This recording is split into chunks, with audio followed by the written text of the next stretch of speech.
En Pauta Propia descomplicamos los temas que nos importan. Pauta 100.5.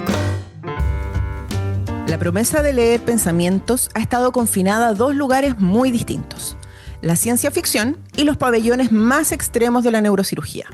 O era una fantasía narrativa, telepatía, máquinas omniscientes, futuros distópicos, o era una práctica brutalmente invasiva, reservada para casos médicos excepcionales. Hoy esa frontera empieza a moverse. No de golpe, no sin dudas, pero sí con una velocidad que incomoda. La noticia que circula en la comunidad científica no es que ya se puede leer la mente. Eso sería falso y sensacionalista. La noticia es otra, más sutil y más profunda. Estamos empezando a construir tecnologías que podrían interpretar actividad cerebral compleja desde fuera del cuerpo, sin implantes, sin cables, sin cirugía. Y eso cambia el marco completo de la conversación. Hasta ahora, las interfaces cerebro-computadora más avanzadas, como las que ha impulsado Neuralink, funcionan con electrodos implantados directamente en el cerebro. Son potentes, precisas y han logrado hitos reales. Personas con parálisis que vuelven a escribir, mover un cursor, comunicarse. Pero el costo es alto: cirugía cerebral, riesgos médicos, escalabilidad limitada. No es una tecnología pensada para millones de personas, sino para casos clínicos muy específicos.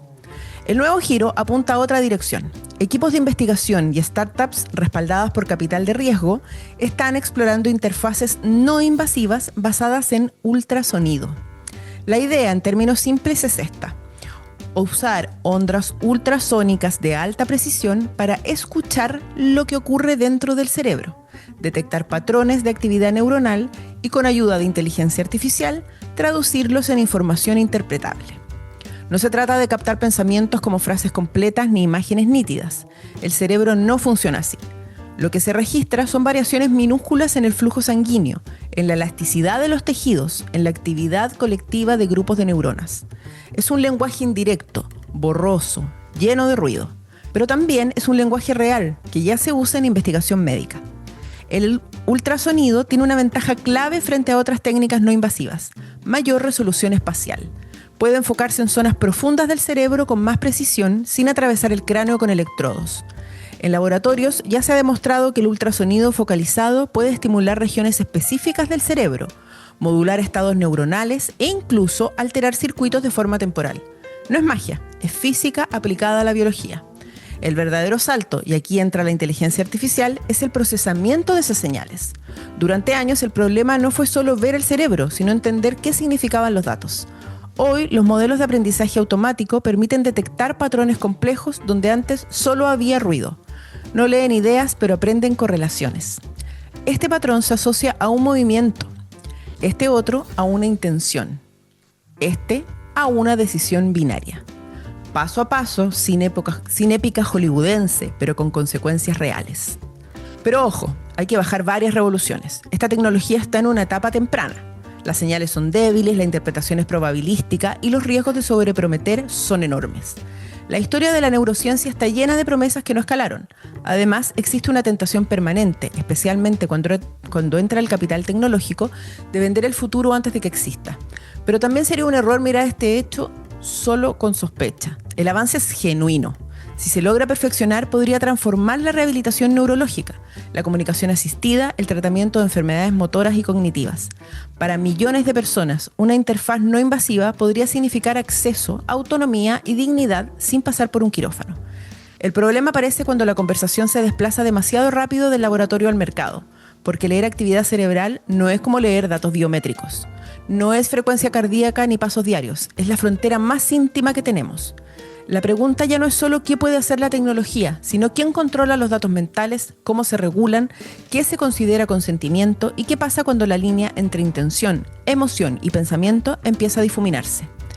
Pensar fuera de la caja en este caso no es celebrar ni rechazar, es sostener dos ideas incómodas al mismo tiempo: que estamos frente a uno de los avances científicos más fascinantes de las últimas décadas y que también estamos abriendo una puerta para la que no tenemos todavía cerraduras institucionales, éticas ni culturales.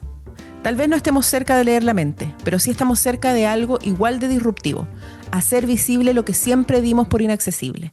Y cuando esto ocurre, el mundo no cambia solo por la tecnología, sino por las decisiones que tomamos alrededor de ella. Ahí es donde empieza, de verdad, el debate.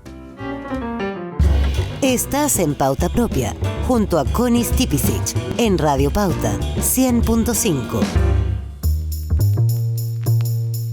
Si en la década pasada el mundo parecía transitar desde un orden unipolar a uno multipolar, en 2026 la transición esa ya quedó atrás.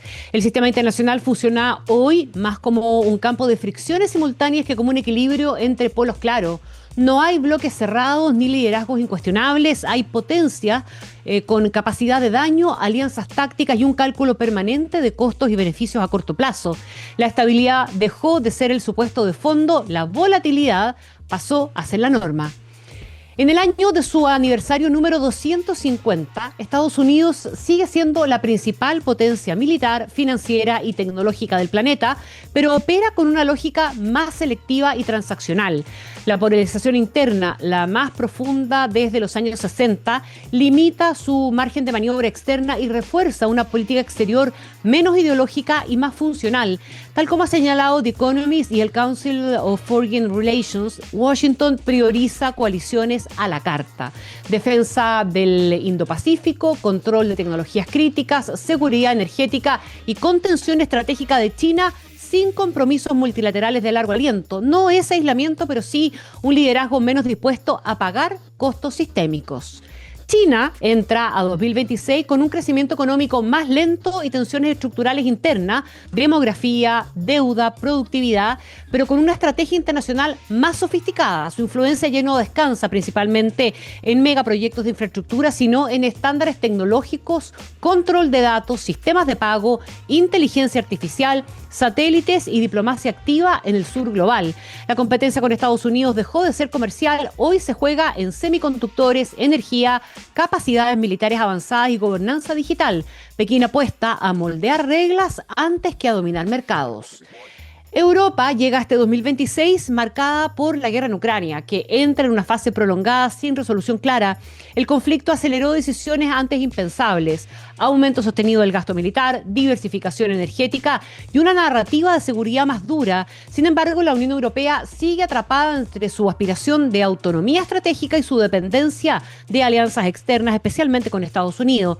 Las divisiones internas, económicas, políticas y también culturales dificultan respuestas rápidas en un mundo cada vez más competitivo.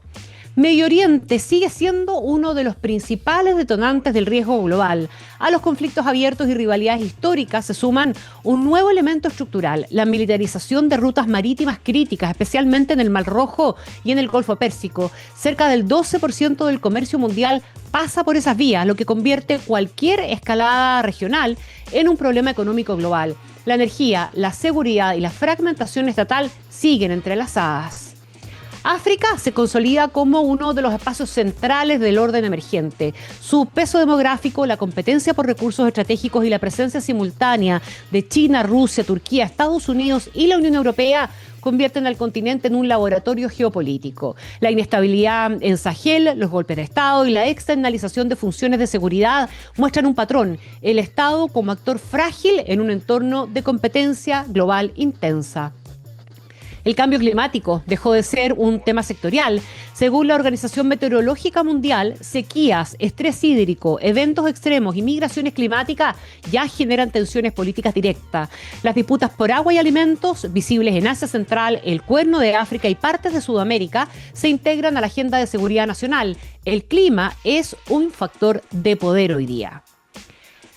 La guerra cibernética, en tanto, se intensifica. Estados y actores no estatales operan en un espacio donde la atribución es difusa y el costo político inmediato es bajo. Infraestructuras críticas, sistemas financieros, hospitales y procesos electorales son blancos recurrentes. El ciberespacio se consolidó como un campo de batalla estructural, no excepcional.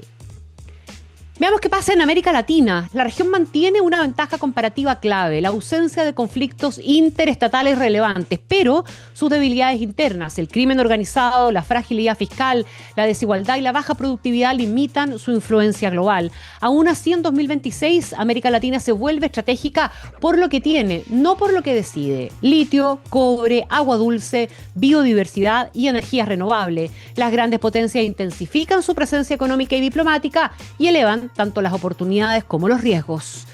Chile destaca en este mapa por 3 factores: su rol en minerales críticos, su estabilidad institucional relativa y su avance en energías limpias. Esto lo inserta directamente en la competencia por cadenas verdes, tecnologías de almacenamiento y seguridad de suministros. Pero esa centralidad trae costos, mayor escrutinio externo, tensiones internas sobre el modelo de desarrollo y la urgencia de una política exterior más activa y estratégica. En un mundo más volátil, la neutralidad pasiva deja de ser una opción.